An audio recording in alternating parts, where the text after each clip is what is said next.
तो गाइस आज world suicide prevention day है और आज आपके लिए मैं कुछ प्रोग्राम लाया हूँ। आज हॉस्पिटल में एक प्रोग्राम हम लोग ने रखा है छोटा सा, एक दवा कंपनी के साथ कोलैबोरेशन में। तो इस वीडियो को अंत तक देखिएगा और अगर पसंद आए तो लाइक शेयर सब्सक्राइब करिएगा। अगर आपका कोई जानने वाला जिसको सुसाइड का रिस्क है तो उसके साथ ये वीडियो शेयर भी करिएगा।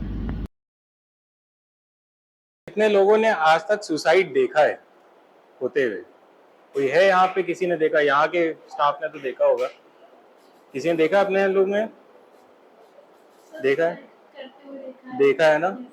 अच्छा, कितने लोगों को लगता है कि लड़के ज्यादा करते हैं या लड़कियां? बताओ तुम्हें। जितने लोगों को लगता है लड़के ज्यादा करते हैं वो हाथ ऊपर करें, और जितने लोगों को लगता है लड़कियां करती हैं सुसाइड वो हाथ ऊपर करें। चलो, तो आज इस इंटरेक्टिव सेशन में हम आपके डाउट्स क्लियर करेंगे कि सुसाइड होता क्या है और कौन सबसे ज्यादा सुसाइड करता है, और अगर ऐसा सुसाइड करने वाला कोई व्यक्ति आपको मिले तो उसके साथ करना क्या है। ठीक है, तो ये सब जो प्रोग्राम है ये इप्का एक कंपनी है वो करवा रही है। ठीक है, चलो नेक्स्ट स्लाइड पर। इस मुझे तो पढ़ने में ही नहीं आ रहा है। तो सुसाइड जो है ये एक क्यों लोग करते हैं, ये एक इंटेंट होता है कि मरना है। क्यों मरना है उसके पीछे वजह भी हो सकती है और वजह नहीं भी हो सकती है। ठीक है, तो इसके लिए ना हमें जब जब भी हमारे पास कोई आता है कि भाई सुसाइड हमें करना है या उसने सुसाइड अटेम्प्ट किया है, तो आ जाओ इधर, आ जाओ, आगे आ जाओ। तो जब कोई आता है ऐसे कि हमें सुसाइड करना है, तो आपको पूरा देखना पड़ेगा कि उसके खानदान में किसी ने कभी किया है या नहीं किया है, उसका सोशियो ऑक्यूपेशनल फंक्शनिंग कैसी है, मतलब उस क्या कमाता है नहीं कमाता है ना, गरीब तो नहीं है, या उसे अभी पैसे की दिक्कत तो नहीं चल रही थी। तो हमें ये सारी चीजें देखनी पड़ेंगी। और जब हम उससे बात करते हैं ना तो हमें तीन चीजों का बहुत ध्यान रखना पड़ता है। क्या वो हेल्पलेस फील कर रहा है, क्या वो होपलेस है अपनी जिंदगी से, और क्या वो डिस्पेयर में है कि अब कुछ नहीं हो सकता। ठीक है ना, अब बस जिंदगी खत्म। तो ये ट्रायड होता है, इस चीजों का हमेशा ध्यान रखिएगा। अगली स्लाइड लगाइए। तो सुसाइड जो है ना, एक ही हमारे पब्लिक की बहुत बड़ी प्रॉब्लम है, और देश भर में कम से कम 7 लाख सुसाइड होते हैं हर साल। ठीक है, तो ये बहुत बड़ा नंबर है, 7 लाख सुसाइड होना। जब भी हम मतलब ज्यादातर लोग इस सुसाइड कौन देखते हैं, जो मेंटल हेल्थ प्रोफेशनल्स होते हैं, क्योंकि भाई डिप्रेशन है या कोई एडीएचडी है, मतलब जो बच्चों में होता है, attention deficit hyper activity disorder, तो वो मेंटल हेल्थ प्रोफेशनल्स के पास ही आते हैं। तो हम ही लोग सबसे ज्यादा देखते हैं सुसाइड को। हाँ, तो suicide is among the 20 top leading causes of death world wide. मतलब लोग मलेरिया से कम मरते हैं, ब्रेस्ट कैंसर से कम मरते हैं, या फिर जंग होती है उसमें कम मरते हैं लोग, सुसाइड से ज्यादा लोग मरते हैं। तो एवरी सुसाइड के पीछे ना एक ट्रेजेडी होती है, एक कहानी होती है कि उसने क्यों किया, है ना।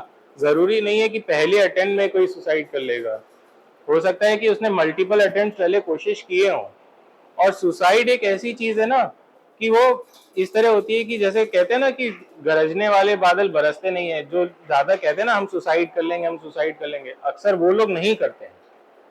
और करते कौन है? जो नहीं बोलते हैं, जो चुप रहते हैं। ये 77% of the global suicide occurred in low and middle income countries. जैसे हमारी कंट्री है, हम मिडिल इनकम कंट्रीज है, जिसमें बेसिक इनकम हर आदमी की 8 से 10 हज़ार रुपए रहती है। तो हमारे जैसे देश जितने हैं, जैसे हमारा देश है, पाकिस्तान है, बांग्लादेश है, अफ्रीका है, इन सब में सुसाइड रेट ज्यादा है। तो इस स्लाइड में आप देखिए कि मेन ने 2019 से लेकर 21 में आदमियों ने ज्यादा सुसाइड किए। 1,18,000 केस थे जिन्होंने आदमियों ने सुसाइड किए, और जहाँ जबकि विमेन जो थी सिर्फ 45,000 ही थी। तो ऐसा नहीं है कि सिर्फ महिलाएं सुसाइड ज्यादा करती हैं, आदमियों को ज्यादा खतरा है। ठीक है, तो अगली बार अपने बॉयफ्रेंड्स को परेशान कम करिएगा। तो इस स्लाइड में बहुत छोटा छोटा दिख रहा है कि क्यों लोग करते हैं, क्या क्या कारण होते हैं।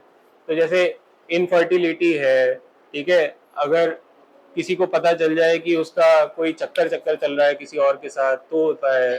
ठीक है, अगर सोशल रेपुटेशन फॉल हो जाए, जैसे कोई बड़ा मंत्री है या कोई बड़ा कलाकार है, उसको पता चल जाए कि हमारे पे दाग लग गया, ठीक है ना।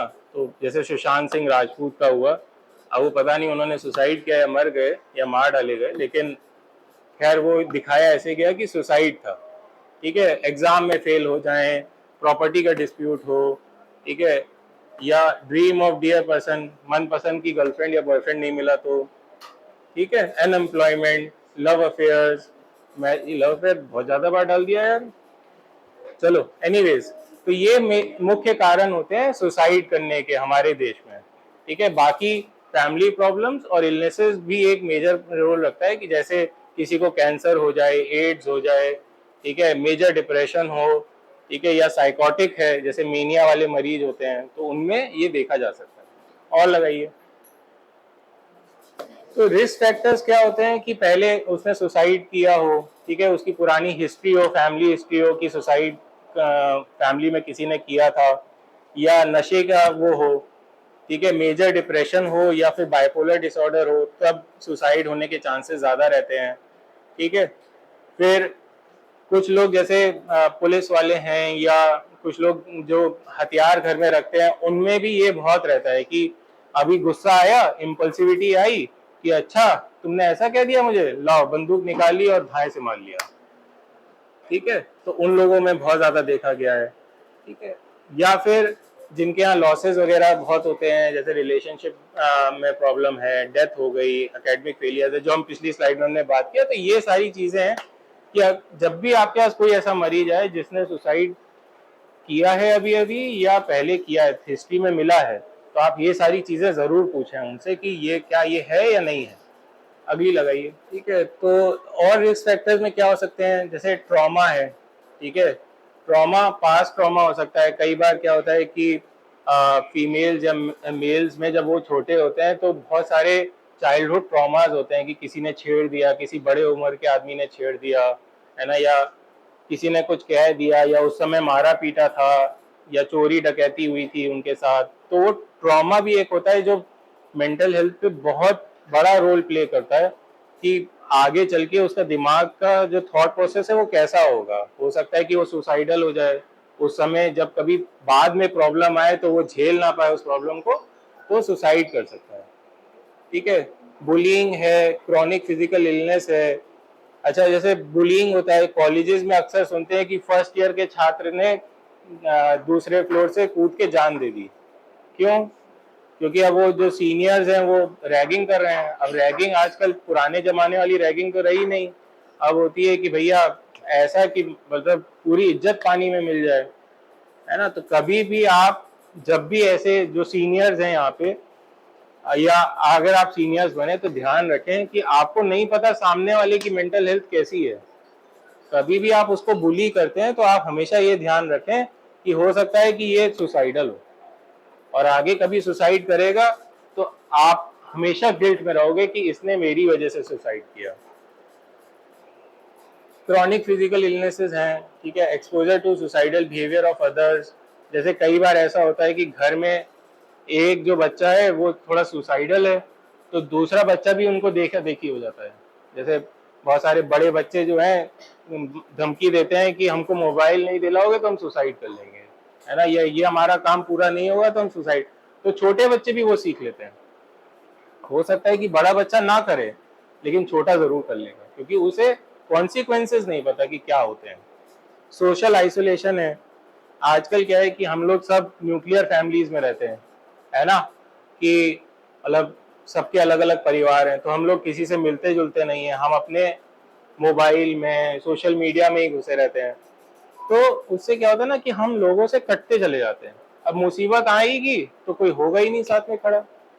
तो जब भी कोई आपके ऐसा गैदरिंग हो ना, तो हमेशा उसमें जाइए और मोबाइल फोन उस समय बिल्कुल बंद रखिए। तो वार्निंग साइंस क्या होते हैं कि जैसे मान लो कोई आपसे कह रहा है कि यार मैं मरना चाह रहा हूँ, या आपने किसी की डायरी पढ़ ली उसमें लिखा है कि मैं मरना चाह रहा हूँ, फिर या वो जैसे हमने पहले बताया था ना पहली स्लाइड में कि हम होपलेस फील कर रहे हैं, हेल्पलेस फील कर रहे हैं, वर्थलेस फील कर रहे हैं, वो अगर कोई कह रहा है तब आपको एकदम सचेत हो जाना चाहिए, ठीक है। या इस तरह की चीज कह रहे हैं कि it would be better if I wasn't here, कि अच्छा, इससे अच्छा होता कि मैं यहाँ रहता ही नहीं, मर जाता। अगर कोई इस तरह की बात कर रहा है, जैसे कभी कभी पेरेंट्स हैं या बड़े बूढ़े हैं वो इस तरह की बात करते हैं, तो कई बार तो बच्चे को वो इमोशनली ब्लैकमेल कर रहे होते हैं। तो आपको ये समझना पड़ेगा कि वो कब इमोशनली ब्लैकमेल कर रहे हैं और कब सच कह रहे हैं। ठीक है ना, अल्कोहल या सब्सटेंस का वो लोग ज़्यादा इस्तेमाल कर रहे हों, ठीक है, फैमिली फ्रेंड से वो डिस्कनेक्टेड हो गए हों, तब इस तरह की चीज़ हो सकती है। फिर ड्रामेटिक मूड चेंजेस, जैसे मान लो कि अभी एकदम से रो रहे हैं, है ना, और फिर एकदम से हाइपर हो गए कि अब हम ये करेंगे, अब हम वो करेंगे, तो उन लोगों में ये सारी चीज़ें ज़्यादा देखी जाती हैं। टॉकिंग अबाउट फीलिंग ट्रैप्ड, मतलब कोई ऐसे बात करे, यार मुझे तो ऐसा लग रहा है मैं ना इन सब दलदल में फंस गया हूँ, ये जो जीवन का चक्र है इसमें फंस गया हूँ, है ना, इससे निकल नहीं पा रहा हूँ, या मैं इस लोन का जो वो है चक्र है इसमें फंस गया हूँ, तब इस तरह की सिचुएशन बन सकती है। मतलब ये वार्निंग साइंस है, अगर ऐसा है तो आप ध्यान रखें, हो भी सकता है कि वो सुसाइड करे और नहीं भी हो सकता है करें। अच्छा, अगर आपके पास इस तरह का कोई आता है तब करना क्या है, ठीक है ना, आप पहले सबसे पहले उनको किसी हेल्थ केयर प्रोफेशनल का नंबर दें कि भैया इनसे बात करो, ठीक है, निर्वाण हॉस्पिटल का एड्रेस बता दें कि भैया आप चले जाओ वहाँ पे, वहाँ डॉक्टर साहब मिलेंगे, उनसे बात करो, आपकी मेंटल हेल्थ ठीक नहीं लग रही है। या आप उनसे काउंसिल करेंगे, बात करेंगे, उनको ऑल्टरनेटिव मीन्स बताएंगे कि भैया ऐसा है, तुम हमसे बात करो, तुम्हें प्रॉब्लम है, सॉल्व करेंगे, मिल के सॉल्व करेंगे। फिर feelings of strong connections in to individual and community and social institutions, मतलब उनको ये समझाइए कि भाई आपके लिए ऐसे लोग हैं, ऐसे कनेक्शंस हैं, थेरेपिस्ट हैं, साइकोलॉजिस्ट हैं, आप उनसे जाके मिलो, आप आपको अच्छा लगेगा, आप अपनी उनसे प्रॉब्लम शेयर तो करो। फिर कल्चरल आइडेंटिटी, उनसे कहो कि भाई ऐसा है कि भाई आप भगवान का रास्ता भी ले सकते हो, है ना, आप जाओ मंदिर जाओ, वहाँ पे बोलो कि भाई ऐसे ऐसे मंदिर में जाओगे तो अपना भगवान से अपनी प्रॉब्लम शेयर करके आना। इसमें है कि मैनेजमेंट कैसे करें, तो मैंने जैसे बताया कि आप वो पहले उसे अपॉर्चुनिटी दीजिए कि भाई आप जाइए, बात करिए लोगों से, ठीक है ना, और आपको ये देखना पड़ेगा कि 3 स्टेज होती हैं जनरली सुसाइडल पेशेंट्स की। पहला होता है कि एम्बिवेलेंस, उसमें क्या होता है कि वो मतलब डामाडोल होता है मामला कि भाई करें या ना करें, है ना, तो वो परेशान रहता है कि चलो कर लेते हैं, चलो नहीं करते हैं, तो पहले वो ना सामान प्रोक्योर करेगा कि आज रस्सी लेके आया या पॉइजन लेके आया, है ना, तो उसमें अभी एम्बिवेलेंस है, पक्का नहीं है कि वो करेगा, तो वो एक स्टेज हो गई। फिर दूसरी है कि इम्पल्सिविटी, सुसाइड जो है ना जनरली इम्पल्सिव होता है। मैंने कहा ना कि आपको कब जो कह रहे हैं लोग कि मैं सुसाइड करूंगा करूंगा या कर लूंगा, जनरली वो लोग कम करते हैं। जो चुप रहते हैं, अकेले में रहते हैं, किसी से बातचीत नहीं करते, सोशली डिस्कनेक्ट हो जाते हैं, उनमें ज्यादा होता है कि वो करें, ठीक है ना, तो इम्पल्सिव एक्शन होता है जनरली सुसाइड का। अच्छा, ऐसे लोग रिजिड बहुत होते हैं, ठीक है, कि अगर मान लो आप किसी को समझा रहे हो, कोई बंदा रो रहा है या परेशान है बहुत दिनों से, आप उसे समझा रहे हो, तो उसे समझ में नहीं आएगा कि मुझे मतलब आप जो समझा रहे हो उसे लगेगा कि आप गलत ही बोल रहे हो, उसके खिलाफ बोल रहे हो, ठीक है, तो आप उसे प्रॉपर मेंटल हेल्थ प्रोफेशनल के पास भेजिए, वो उसकी पूरी बात सुनेगा और उसको ऑल्टरनेटिव मीन्स बताएगा कि क्या करना है और क्या नहीं करना है। और अगर जनरली सुसाइडल पेशेंट होते हैं उन्हें एडमिट करना चाहिए, क्योंकि ये एक साइकेट्रिक इमरजेंसी है, ठीक है ना, तो कभी भी आप लोग जैसे कई अस्पतालों में यहाँ से जाएंगे, काम करेंगे, और आपके पास ऐसा पेशेंट आता है, तो आप उनके फैमिली मेंबर्स को काउंसिल करिए कि भैया ये जो सोच रहे हैं ये बहुत खतरनाक सोच है, ये इनकी रिजिड सोच हो गई है ना, अब आप इनको कहीं किसी मेंटल हॉस्पिटल में थोड़े दिन एडमिट करा दीजिए, ताकि वहाँ वो सेफ तो रहें कम से कम। तो ये इसमें भी वही है कि you should immediately refer them to psychiatrist, ठीक है, क्योंकि जनरली क्या होता है कि जो लोग सुसाइडल होते हैं उनका फैमिली सपोर्ट उतना अच्छा नहीं होता, क्योंकि वो अकेले फील कर रहे होते हैं, ठीक है, और रिस्क फैक्टर्स में होते हैं कि उनके पास पैसा नहीं है तो वो किसी हॉस्पिटल जा नहीं सकते हैं, ठीक है, उन्होंने सुसाइड अटेम्प्ट्स किए हैं या वर्बल सुसाइडल प्लान है, ये सब हम लोग डिस्कस कर चुके हैं। चलो नेक्स्ट स्लाइड लगाओ। तो 5 स्टेप है कि आपका अगर मतलब कोई लव्ड वन है, उसको वो सुसाइडल फील कर रहा है तो क्या करें, ठीक है ना, तो इसमें भी ये है कि आप उसे समझाएं, उसके पास बैठें, उससे बातचीत करें कि भैया तुम्हारी क्या ऐसी थॉट्स है जो तुम्हें ट्रबल कर रही हैं, बताओ, हम उसकी हेल्प करते हैं। आप उन 2-3 दिन छुट्टी ले लें अपने ऑफिस से, उन्हीं के साथ रुकें, ठीक है, उनको मतलब घर में चाकू है, रस्सी है, पॉइजन है, फिनाइल है, वो सब घर से फेंक दें, फिर उनको ऑनलाइन काउंसलिंग कराना है या अस्पताल लेके जाना है वो करें, और फिर उन जब वो थोड़ा ठीक हो जाए तो उनको फिर फॉलोअप भी रखें कि भैया कैसे हो, कैसा चल रहा है, क्या कर रहे हो, है ना, सब सही है कि नहीं है, कोई दिक्कत लगे तो बता देना, हम आ जाएंगे मिलने। तो ये 5 स्टेप आप अपने दोस्तों के साथ करें, या जो आपके पास पेशेंट आ रहा है उसकी फैमिली मेंबर को समझाएं कि भाई ये करना है आपको घर पे अब, अगर आप कहीं जा नहीं पा रहे हो तो।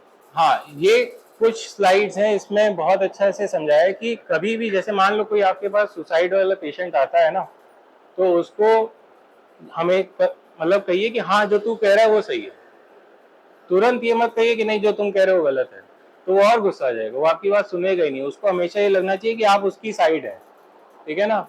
अच्छा, और जब भी आप बात करें तो सुनिए ज्यादा, समझाइए नहीं, क्योंकि आप लोग प्रोफेशनल नहीं है समझाने के लिए। अब जैसे मैं हूँ, मैं भी कभी कभी ना पेशेंट से कहता हूँ कि मुझे लगता है कि भाई ये मेरे समझाने में नहीं आ रहा है, तो मैं कहता हूँ कि भाई तुम काउंसलर से बात करो। मैं फिर उस पर अपनी सोच बताता नहीं हूँ कि भाई तुम ऐसा करो, ठीक है ना। हो सकता है कि आप इनकेपेबल हो उनको समझाने के लिए, तो कभी भी ये मत सोचिए नहीं मैं समझा ले जाऊंगा, मैं उसको बिल्कुल अच्छे से बता दूंगा, नहीं। आप उसकी बात सुनिए, वो जो कह रहा है उसको एक्सेप्ट करिए, लेकिन उसको यहाँ ये जरूर कहिए अच्छा भी थोड़ी देर रुको, कुछ सोल्यूशन निकालते हैं, कुछ बात करते हैं। फिर हमें उनको एनकरेज करना है कि भाई आप मदद लीजिए, है ना, उनको लेके जाइए साथ में काउंसलर के पास, उनको वहाँ समझाइए कि ऐसे कर, भाई वो समझाएंगी ऐसे करना है तो उनकी हेल्प करिए। कि जैसे मान लो काउंसलर्स कुछ एक्टिविटी दे रहे हैं कि आपको ये घर पे करना है, तो वो एक्टिविटी आप उनसे पूछिए करी कि नहीं करी, उनकी मदद करिए उस एक्टिविटी को करने में, कि पॉजिटिव थॉट्स लिखें, एफर्मेशंस लिखें, और समय समय पे उनकी फीलिंग्स पूछते रहिए कि भाई कैसा लग, कैसे हो, कैसे नहीं हो, ठीक है। चलो नेक्स्ट स्लाइड। अकेला नहीं छोड़ना है, ये एक मेन वो है कि अकेला नहीं छोड़ना है उनको, उनको कोई ना कोई बंदा उनके साथ रहे, उनसे बातचीत करता रहे, उनकी प्रॉब्लम्स को शेयर करे, सुने जब तक वो ठीक नहीं हो जाता। तो बस आज का जो टेक अवे होम मैसेज है कि आप हमेशा कभी भी कोई सुसाइड वाला आता है तो उसके मन में होप डालिए कि नहीं अच्छा हो भी सकता है, ठीक है ना। और अच्छा कैसे होगा उसको करके दिखाइए, उसके लिए कुछ अच्छा करिए, ताकि वो उसको लगे कि हाँ मेरे अराउंड चीजें अच्छी हो रही हैं, ठीक है। तो आज के लिए बस इतना ही था, और विश यू ऑल। कल है वैसे तो सुसाइड प्रिवेंशन डे, तो आप लोग अगर कोई ऐसा बंदा है आपके आसपास जो आपको लगता है कि सुसाइड कर सकता है या आने वाले समय में कर सकता है, तो उससे जरूर बात करिएगा, ठीक है। चलो, थैंक यू।